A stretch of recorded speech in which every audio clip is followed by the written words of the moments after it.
ప్రియమైన దేవుని బిడ్డలారా, దేవుని చేత పరిశుద్ధులుగా ఉండటానికి పిలువబడిన పిలుపునందున మీ అందరికీ కూడా ప్రభునామంలో వందనాలు తెలియజేస్తున్నాను. జీవవాక్య ధ్యానాల పక్షంగా మీకు నేను శుభాలు అందిస్తున్నాను. ఈరోజు మన యొక్క ధ్యానవాక్య భాగంగా ఎఫెసీ పత్రిక 6వ అధ్యాయం 10-11 వచనాలు చదువుకొని ధ్యానం చేద్దాం. తుదకు ప్రభు యొక్క మహాశక్తిని బట్టి ఆయన యందు బలవంతులై ఉండుడి, మీరు అపవాది తంత్రములను ఎదిరించకు శక్తిమంతులగినట్లుగా దేవుడిచ్చు సర్వాంగ కవచమును ధరించుకునుడి. ప్రార్థన చేసుకుందాం. కృపగలిగిన మా తండ్రి, మీ వాక్యాన్ని ధ్యానిస్తున్నాం.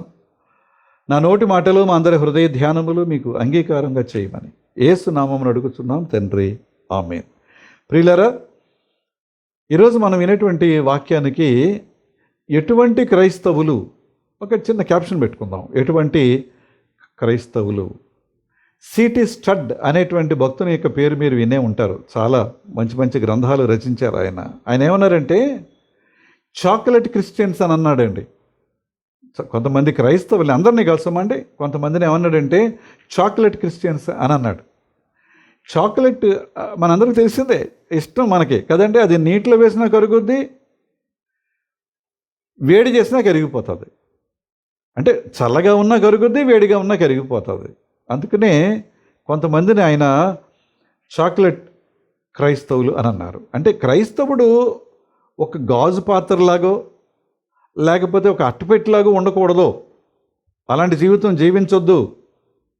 ఎందుకంటే యేసయ్య చాక్లెట్ ఫ్యాక్టరీ యజమాని కాదు. నువ్వు చాక్లెట్ క్రిస్టియన్గా నువ్వు ఉంటే ఆయన చాక్లెట్ ఫ్యాక్టరీ యజమాని కాదు. అందులో నువ్వు ఒక సభ్యురాలుగా ఉండడానికి వీల్లేదు. ఇది జ్ఞాపకం చేసుకుందాం. ఆయన ఉద్దేశం ఏంటంటే దేవుని బిడ్డలు హీరోస్గా ఉండాలి, జీరోస్గా కాదు. హీరోస్గా ఉండాలనేది దేవుని యొక్క కోరిక.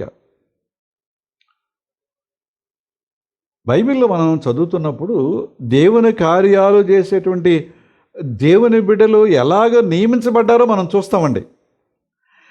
ఆయన రాజ్యం కొరకు సామాన్యులను ఎన్నుకొని వారిని ఆయన గనులుగా, బలవంతులుగా ఎలాగ తీర్చిదిద్దారో మనందరికీ బాగా తెలుసు. కనుక సామాన్యులమే, కానీ దేవుని పని కొరకు, ఆయన రాజ్యం కొరకు బలవంతులుగా, శక్తివంతులుగా ఉండాలి తప్ప చలికి కరిగిపోయి, చల్లదనానికి కరిగిపోయి, నీటిలో వేస్తే కరిగిపోయి, లేకపోతే వేడి వెచ్చదనానికి కరిగిపోయి చాక్లెట్ క్రిస్టియన్స్గా సిటీ స్టడ్ గారు చెప్పినట్టుగా ఉండకూడదు అనేది నేను మీకు మనవి చేస్తూ ఉన్నాను. దినవృత్తాంతాల మొదటి గ్రంథంలో 7వ అధ్యాయం 40 వచనాన్ని మనం గమనిస్తే, ఆషేరు సంతతి వారైన వీరందరూ తమ పితరుల ఎండ్లకు పెద్దలను, ప్రఖ్యాతి నొందిన పరాక్రమశాలులను, అధిపతులలో ముఖ్యులై ఉండిరి. ఆషేరు వంశం గురించి చెప్తున్న మాటలు. ఆ వంశపు వారిలో యుద్ధమునకు పోతగిన వారి లెక్క 26,000 మంది ఉన్నారటండి. ఆషేరు గోత్రంలో నుంచి వచ్చినటువంటి వారు. వాళ్ళందరూ ఎలాంటి వారట ప్రియులారా? ఇంతకీ ఆషేరు ఎవరు? ఆషేరు ఎవరంటే యాకోబు యొక్క 8వ సంతానం ఆషేర్ అనే పేరు పెట్టబడినటువంటి వారు.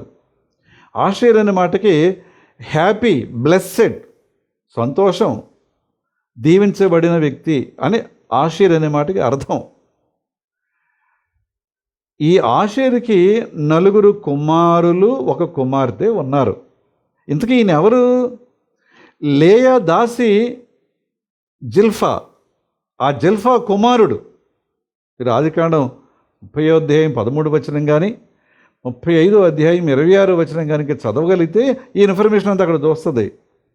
అయితే గొప్ప సంగతి ఏంటంటే యేసు ప్రభు పుట్టిన 8వ దినాన దేవాలయానికి తీసుకురాబడినప్పుడు అక్కడ వయోవృద్ధులు 2 కనిపెడుతున్నారండి. ఆయన చూస్తే కానీ వీరికి మరణం రాదని చెప్పబడింది. అందులో అన్న అనేటువంటి ఒక వృద్ధురాలు ఉన్నారు. ఆవిడ ఆషేరు గోత్రికురాలు.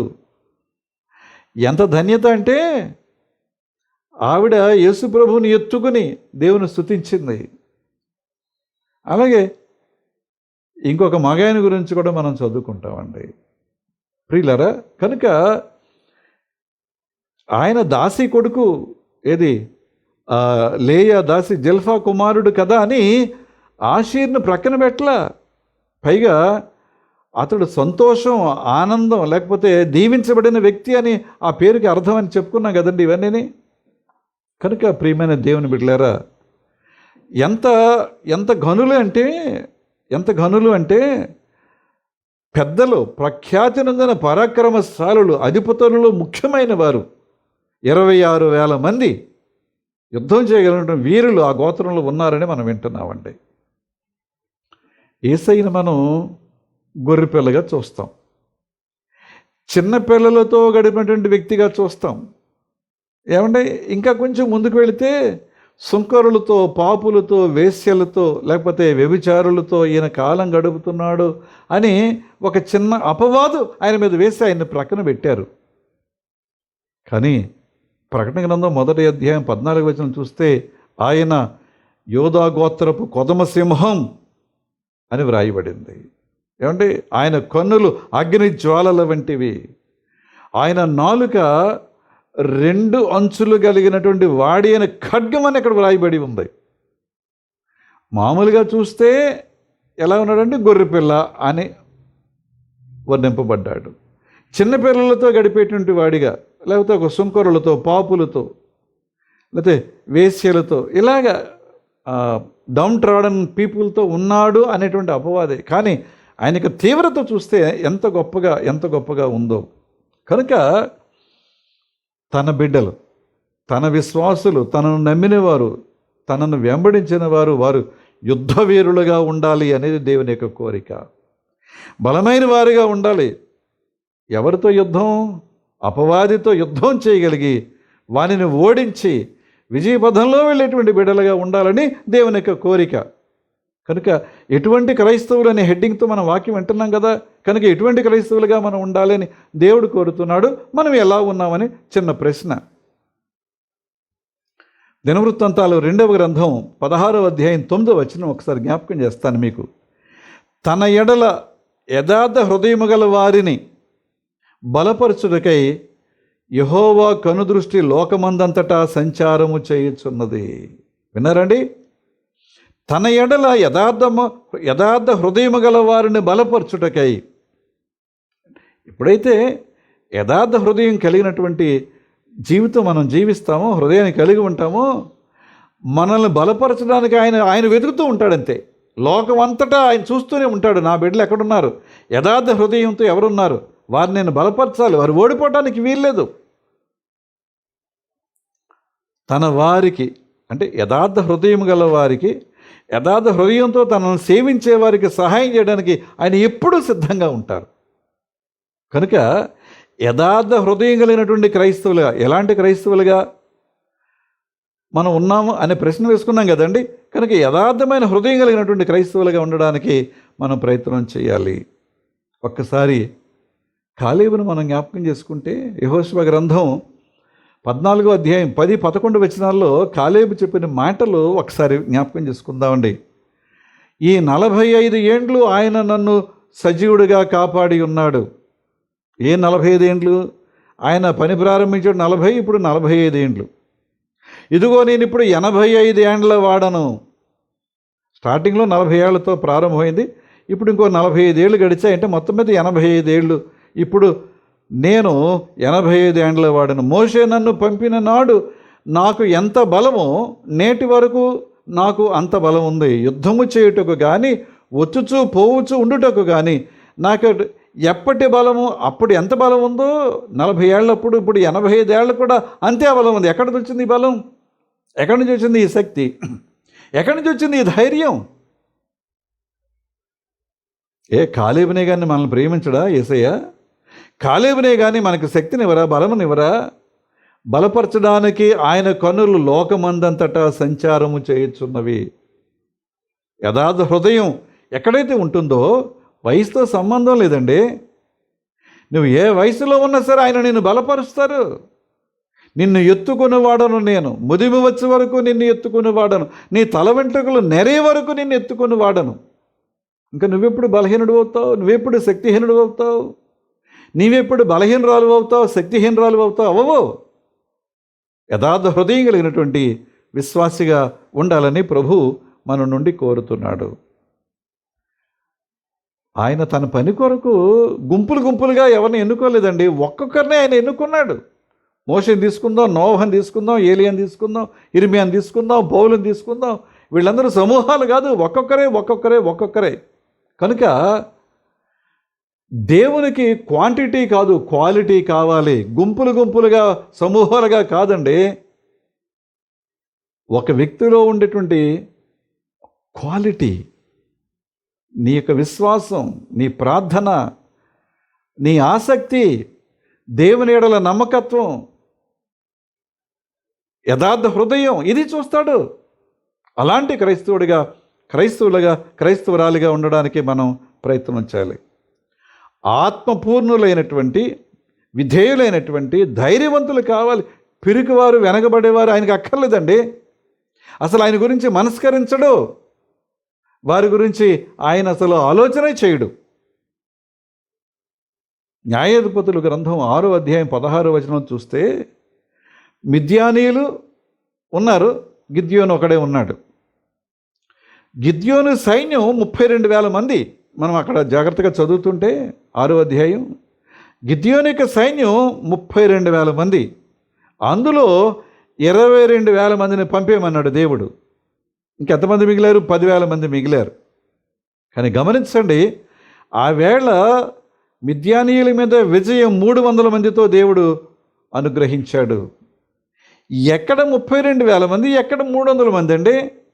వాళ్ళేమో ఎంత బలంగా ఉన్నారంటే, వీళ్ళు పండించిన పంటంతా కోసుకుని దోచుకుని పోయి వీళ్ళు ఏమీ చేయలేక అలాగ ఉండిపోయి. ఇప్పుడు గిద్యోను కూడా ఎక్కడున్నాడు? ఒక పొలంలో ఉన్నటువంటి గానుగ చాటున కూర్చుని గోధుమలు దొల్లగొట్టుకుంటున్నాడు. ఆ దొల్లగొట్టిన గోధుమలు ఒక కుంచుడో, 2 కుంచాలో, 2 కుంచాలో, 3 కుంచాలో, లేకపోతే ఒక తోముడో దొల్లగొట్టుకుని చీకటి పరివాడికి అక్కడుండే చీకటిలో ఇంటికెళ్ళి ఆ గోధుమలతో తన కుటుంబాన్ని ఆహారం ఇచ్చి పోషించుకోవాలి. భయపడిపోతున్నాడు. కానీ దేవుడు ఎంత గొప్ప దేవుడో తెలుసా? ఎంత గొప్పడో దేవుడో తెలుసా అండి? యెషయా గ్రంథం 42వ అధ్యాయం 8వ వచనం చూస్తే, యెహోవాను నేనే, ఇదే నా నామము, మరి ఎవరికి నా మహిమను నేను ఇచ్చువాడను కాను, నాకు రావలసిన స్తోత్రము విగ్రహములకు చెందనీయను. అంచేత నువ్వు శుద్ధమైన హృదయంతో, నమ్మకంతో, విశ్వాసంతో ఆయన నువ్వు వెంబడించినప్పుడు నీ వలన దేవునికి మహిమ కలుగుతుంది. మన వలన దేవునికి మహిమ కలుగుతుందండి, ఘనత కలుగుతుందండి. ఎప్పుడైతే ఆయనను మనం హెచ్చిస్తామో, ఘనపరుస్తామో, ఆయన మనల్ని ఘనపరుస్తారు కదా. అతడు నా నామమును ఎరిగినవాడు గనుక నేను అతనిని ఘనపరుస్తాను, శ్రమలలో, అపాయములో నేను తప్పిస్తాను. మనం చదువుకున్నాం కదా కీర్తన గ్రంథంలో, 91వ కీర్తనలో. మనం మర్చిపోవడానికి వీల్లేదండి. సమూయేలు బ్రదర్ గ్రంథం 14వ అధ్యాయం 6వ వచనం చూస్తే, అనేకుల చేతనైనను, కొద్ది మందిని చేతనైనను రక్షించుటకు యెహోవాకు అడ్డమా? అనేకులతోనూ రక్షించగలరు, కొద్ది మందితో కూడా రక్షించగలరు. 300 మందితో మిద్యానీయుల్ని తరిమి కొట్టినటువంటి గొప్ప దేవుని యొక్క ఆలోచన బలం ఒకసారి మనం జ్ఞాపకం చేసుకోవాలి. ఎలీషా కాలంలో ఆ రాజుగారు, శత్రు రాజులు వచ్చారు, చుట్టూ ముట్టడి వేశారు, కోట చుట్టూ. ఏమి చేయలేని పరిస్థితి. ఎలీషా దగ్గర ఒక పనివాడు ఉన్నాడు. ఆ సైన్యాన్ని చూసి కంగారు పడిపోతున్నాడు. అయ్యా, రాజుగారి పని అయిపోయినట్టే, ప్రజల పని అయిపోయిన వాళ్ళతో పాటు మనం కూడా కోట లోపలే ఉన్నాం కనుక మన పని కూడా అయిపోయినట్టే అని కంగారు పడుతున్నాడు. అప్పుడు, దేవా, వీడి కన్నులు తెరిపించిన ఆయన, వాడు చూస్తున్నాడండి. పర్వతము, అగ్ని, గుర్రాలు, రథాలు ఇవన్నీ చూస్తున్నాడు అంతే. అంతమందిని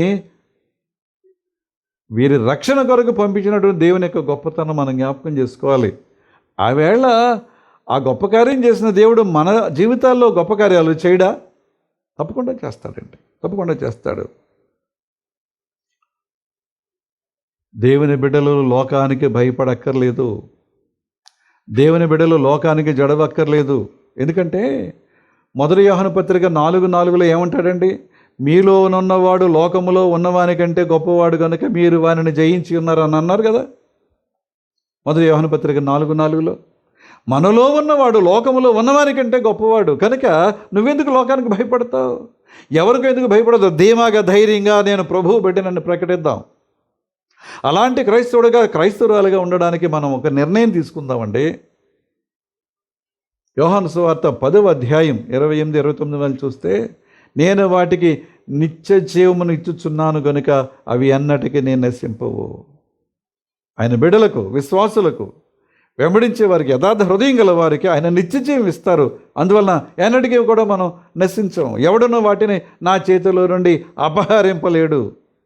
వాటిని నాకు ఇచ్చిన తండ్రి అందరికంటే గొప్పవాడు గనుక నా తండ్రి చేతిలో నుండి వాటిని ఎవడను అపహరింపలేడు.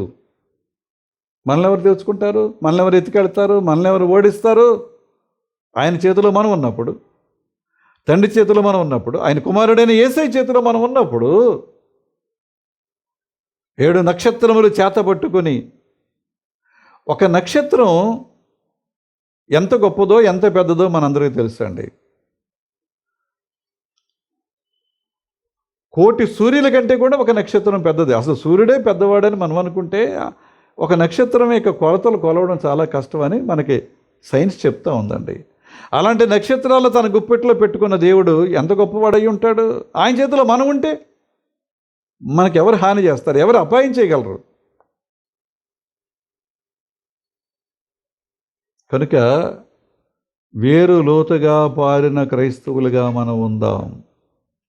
రోమా 5:3-4 చూస్తే, శ్రమ ఓర్పును, ఓర్పు పరీక్షను, పరీక్ష నిరీక్షణను కలుగు చేయనని ఎరిగి శ్రమల యందు అతిశయపడదుము. ఎప్పుడైతే వేరుపారిన క్రైస్తవులుగా, భూమిలోకి లోతుగా నాటబడిన క్రైస్తవులుగా, అతడు నీటి కాలువల యొద్ద నాటబడినదై ఆకు వాడక తను ఫలమిచ్చు చెట్టు వలె ఉండును అన్నటువంటి క్రైస్తవురాలుగా మనం ఉంటే ఏమంటే శ్రమలు వస్తాయి. ఆ శ్రమలో ఓర్పును మనం నేర్చుకోగలుగుతాం. ఆ ఓర్పు ఎలాంటి పరీక్షనైనా మనం తట్టుకునేలాగా ఆ ఓర్పు మనల్ని సిద్ధపరుస్తుంది. ఆ పరీక్ష ఒక నిరీక్షణ ఇస్తుంది మనకి. కనుక దేవునిలో ఉండటం వలన రోజు రోజుకి మనలో ఉన్న రెసిస్టెన్స్ పెరుగుద్దండి. రెసిస్టెన్స్ పెరుగుద్ది. 1 కొరింథీ పత్రిక 16:13 ఏమంటాడంటే, మెళుకుగా ఉండుడి, విశ్వాసముందు నిలకడగా ఉండుడి, పౌరుషము గలవారై ఉండుడి, బలవంతులై ఉండుడి, చేయు కార్యములన్నీ ప్రేమతో చెయ్యండి. ఎలా ఉండాలటండి క్రైస్తవులుగా? ఎలాంటి క్రైస్తవులుగా ఉన్నామంటే ఆయన ఏం చెప్తున్నాడంటే, మెళుకువగా ఉండండి, విశ్వాసంలో నిలకడగా ఉండండి, పౌరుషం గలవారై ఉండండి, బలవంతులై ఉండండి. యేసు నామములో మీరు చేసే ప్రతి పని ప్రేమతో చేయండి. ప్రార్థనైనా ప్రేమతో చేయండి, వాక్య పఠన ధ్యానమైనా ప్రేమతో, దేవుని మీద ప్రేమతో చేయండి, మంచి కార్యాలు ప్రేమతో చేయండి, పేదవారిని ఆదరించే కార్యాలు ప్రేమతో చేయండి. ప్రతిదీ కూడా ప్రేమతో చేయాల్సిందే. ఎక్కడ మన హృదయాల్లోకి ద్వేషం, అసూయ, మత్సరం ఇలాంటివి ఏవి కూడా జ్వరబడకుండా మనల్ని మనం జాగ్రత్తగా మలుచుకోవడానికి ప్రయత్నం చేయాలి. ప్రతి జీవితంలో తప్పులు ఉంటాయండి, ఉండవని నేను అంటలేదు. కానీ దావీదు వలె ఒప్పుకోవాలి. దావీదు ఒప్పుకున్నాడు, దేవా నా యందు శుద్ధ హృదయము కలుగు చేయము, నా అంతరంగములో స్థిరమైన మనసు నూతనముగా పుట్టించు. ఒప్పుకోవాలి. తప్పులు లేవా? ఉంటాయి. ప్రతి జీవితంలో కూడా తప్పులు ఉంటాయి. కానీ ఆ తప్పుల్ని ఒప్పుకునే ధైర్యం నీకు ఉండాలి. ఆ ధైర్యం నీకు ఉండాలి. కనుక యేసయ్యను బట్టి క్రైస్తవులు నిందించబడతారు, హింసించబడతారు, తృణీకరించబడతారు. కానీ స్థిరచిత్తులుగా ఉండాలి. ఎంత హీనంగా మాట్లాడతారండి, ఎంత అపహాస్యం చేస్తారు క్రైస్తవులు అనగానే. దేవుని బిడ్డలారా, అందుచేతనే ప్రభు గొప్పవాడని తెలుసు, ఆయన శక్తిమంతుడని తెలుసు, ఈ లోకానికి ఆయన తప్ప ఇంకో దేవుడు లేడని తెలుసు కూడా ఇలాగ అవమానం చేస్తారని, హింసిస్తారని, లేకపోతే దూరపెడతారని, లేకపోతే ఇంకా ఏంటో వెలివేస్తారని భయపడి చాలామంది రహస్యంగా ఉండిపోతున్నారు, బహిరంగంగా రాలేకపోతున్నారు. అది ప్రభువుకి అక్కర్లేదు. నువ్వు రావాలి, ధైర్యంగా రావాలి, బలంగా రావాలి.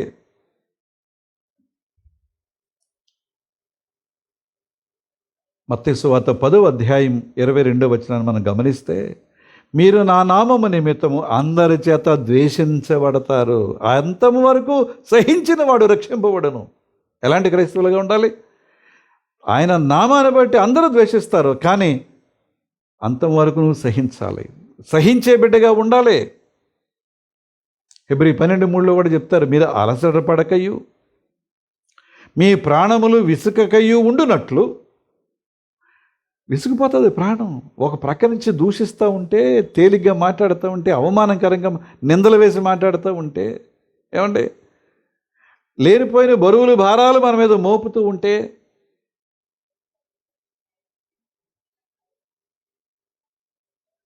నీరో చక్రవర్తి యెరూషలేము కాల్చేశాడు, దేవాలయానితో సహా. ఎందుకు కాల్చేశాడంటే, అదంతా కాలిపోతే క్రొత్త భవనాలు నిర్మించి తన యొక్క గొప్పతనాన్ని చాటుకోవచ్చు, తన రాజధానిగా ఇక్కడ చేసుకుని ఉండొచ్చు అని అంత పని చేశాడండి. ఈ లోపల ప్రజల్లో నుంచి గొప్ప తిరుగుబాటు వచ్చింది. ఏంటి ఇంత, వెంటనే ప్లేట్ మార్చి ఇదంతా క్రైస్తవులు చేశారన్నాడు. తన మీదకి రావాల్సిన ద్వేషం అంతా క్రైస్తవుల మీదకి వెళ్ళేలా చేశాడండి నీరో చక్రవర్తి. ఎంత క్రూరుడు, ఎంత దుష్టుడు. ఎంతమంది క్రైస్తవులు అతను వేసినటువంటి ఈ అపవాదికి బలైపోయారో ఒకసారి మనం జ్ఞాపకం చేసుకుంటే, అలసట పడకయు మీ ప్రాణములు విసుకైకి ఉండినట్లు పాపాత్ములు తనకు వ్యతిరేకముగా చేసిన తిరస్కారమంతయు వచ్చుకున్న యేసయ్యని మీరు జ్ఞాపకం చేసుకోండి అంటాడు పౌలు గారు. కనుక యేసయ్య కొరకు ఒక యోధుడిలాగా, ఒక మంచి సైనికుడిలాగా పోరాటంలో అలసట పడక ఓడిపోయినట్లుగా ఉండకుండా ముందుకు వెళ్ళాలి వేసే ప్రతి అడుగు. తిమోతి పత్రిక 2వ పత్రికలో 3:17 కానీ లేకపోతే 2:3లో కానీ మీరు చూస్తే ఈ మాటలు మీకు కనిపిస్తాయి. అక్కడ 2వ రాజుల గ్రంథం 3వ అధ్యాయం 9వ వచనంలో, ఇశ్రాయేలు రాజును యోధా రాజును ఎదోము రాజును బయలుదేరి 7వ దినమున చుట్టూ తిరిగిన తర్వాత వారితోనున్న దండు వారికి పశువులకును నీళ్లు లేకపోయేను. నీళ్లు లేవట్టండి. ఇప్పుడు ఆహారం లేకపోతే కొంచెం, అసలు నీళ్ళు లేకపోతే ఎక్కడ బ్రతకడం కష్టం కదా. అప్పుడు 2వ రాజుల గ్రంథం 3వ అధ్యాయం 17-18 వచనం చూస్తే, ఈ లోయలో గోతులు తవ్వించండి, ఆ గోతుల నిండా నీళ్ళు వస్తాయి. తవ్వించారు, బోళ్ళంత నీళ్లు వచ్చేసాయండి, ఆ గోతుల నిండా నీళ్ళు వచ్చేసాయి. అయితే 17-18లో మనం చదువుకున్న 22వ వచనం చూస్తే, ఆ గోతుల్లో వచ్చినటువంటి నీళ్లు, ఆ 22వ వచనంలో గోతుల్లో వచ్చినటువంటి నీళ్లు సూర్యకిరణాలు పడటం చేత మోయాబీయులకు అది రక్తంలా కనిపించిందటండి. వీళ్ళకేమో మంచినీళ్ళు దాహార్తను తీర్చేవి, వాళ్ళకేమో రక్తంలా కనిపిస్తే వాళ్ళు ఎక్కడ ఉంటారు? ఇంకా ఏదో జరిగింది, రక్తపాతం, ఎక్కడ చూసినా రక్తమే. ఇప్పుడు మనం బతుకుంటే బలుసాగులు తినొచ్చని ఇంక వాళ్ళు పారిపోవటం. అందుకనే పౌలు గారు చాలా క్లియర్గా చెప్తారు, నేను ముగిస్తున్నాను. ఎఫెసీ 6:10-18 వచనాలు, ఒక యోధుడు ధరించవలసినటువంటి సర్వాంగ కవచం, రక్షణ అనేటువంటి శిరస్త్రాణం, నీతి అనేటువంటి మైమరువు, విశ్వాసం అనే డాలు, సమాధాన అనేటువంటి ఒక జోడు, నీ చేతిలో 2 అంచులు కలిగిన వాడి అనేటువంటి ఖడ్గం, ఇవన్నీ నువ్వు ఒక యోధుడిలాగా ధరించి క్రీస్తు కొరకు నిలబడి ఒక క్రైస్తవుడిగా, క్రైస్తవురాలుగా ఉండాలి. అటు కృప పరిశుద్ధాత్మ దేవుడు మనకు అనుగ్రహించునుగాక. ఆమేన్. ప్రార్థన చేసుకుందాం. కృప కలిగిన మా తండ్రి, దయగలిగిన మా ప్రభువా, మాతో మాట్లాడుతున్నందుకు మీకు వందనాలు. మీ స్వరాన్ని మాకు వినిపిస్తున్నందుకు మీకు వందనాలు. ఎలాంటి క్రైస్తవులుగా ఉండాలి అని ఒక ప్రశ్న వేసుకుంటే, ఇగో ఎలాంటి క్రైస్తవులుగా ఉండాలని ఒక జవాబు మాకు మీ వాక్యం ద్వారా ఇచ్చినందుకు నీకు వందనాలు నాయన. విన్న వాక్యాన్ని మా హృదయంలో పదిలపరుచుకుని చక్కని సిద్ధపాటుతో ముందుకు వెళ్ళగలిగే ధన్యత దయచేయండి. మీ కృపకు మమ్మల్ని పాత్రులుగా ఉంచండి. మీ కృపాక్షేమంతో నింపండి నాయన. ప్రతి కుటుంబాన్ని దీవించండి, ప్రతి విశ్వాసిని ఆదరించండి తండ్రి. తండ్రి, వారి యొక్క ప్రతి పనులు తోడుగా నడిపించు. బిడ్డల యొక్క చదువులు సహాయం చేయండి ప్రభువా. ఒక మంచి సిద్ధపాటుతో నీ బిడ్డలుగా ఉండడానికి మేము వేసే ప్రతి అడుగు వేయడానికి తగిన కృపాశక్తి మాకు సహాయం అనుగ్రహించమని ప్రార్థన చేస్తూ, ప్రభువా కుటుంబం యొక్క ప్రతి అవసరత తీర్చు, బలహీనలు బలపరచు, అనారోగ్యంలో స్వస్థపరచు, చికాకులో ఉండేటువంటి వారికి విడుదల దయచేయి, ఆర్థికపరమైన ఇబ్బందులతో సతమతం అయితే నలిగిపోతున్న వారికి నాయన స్వాంతన చేకూర్చమని ప్రార్థన చేస్తున్నాను. కుటుంబాల్లో కలహాలు, కలతలు, తల్లిదండ్రుల బిడ్డల మధ్యలో, అలాగే భార్య భర్తల మధ్యలో విభేదాలు, ఇవన్నీ కూడా సమసింపజేసి నాయన మీ బిడ్డలుగా వారు ఒక మంచి క్రైస్తవురాలుగా ఉండడానికి సహాయం చేయి. అలాగే బిడ్డలకు చదువులు తోడుగా ఉండండి, విదేశాల్లో ఉన్న బిడ్డలను ఆశీర్వదించండి. మా రాష్ట్రాన్ని, దేశాన్ని మీ చేతులకు అప్పగిస్తూ, మా రాష్ట్ర నాయకులు, అధికారులు, దేశ నాయకులు, అధికారులు వారందరిపై నీ కృప కుమ్మరించమని, చక్కని పరిపాలన మాకు ప్రసాదించుమని యేసు నామమున వినయంగా బ్రతిమాలి వేడుకొనుచున్నాం తండ్రి, ఆమేన్. పరలోకమందున్న మా తండ్రి, మీ నామం పరిశుద్ధపరచబడునుగాక, మీ రాజ్యం వచ్చునుగాక, మీ చిత్తం పరలోకమందు నెరవేర్చున్నట్లు భూమి అందును నెరవేరునుగాక. మనదినాహారం నేడు మాకు దయచేయము, మా ఎడల అపరాధం చేసిన వారు మేము క్షమించిన ప్రకారం అపరాధములు క్షమించము, సోదరులను తేక కీడును తప్పించము. రాజ్యము, శక్తి, మహిమ నిరంతరము నీవే ఉన్నావు తండ్రి, ఆమేన్. మన తండ్రి అయిన దేవుని నుండి, ప్రభు అయిన క్రీస్తు నుండి, పరిశుద్ధాత్మ నుండి కృపయు సమాధానం మీకు కలుగునుగాక, ఆమేన్. మీ అందరికీ వందనాలు. మరొక మంగళవారం కలుసుకుందాం. అంతవరకు సెలవు.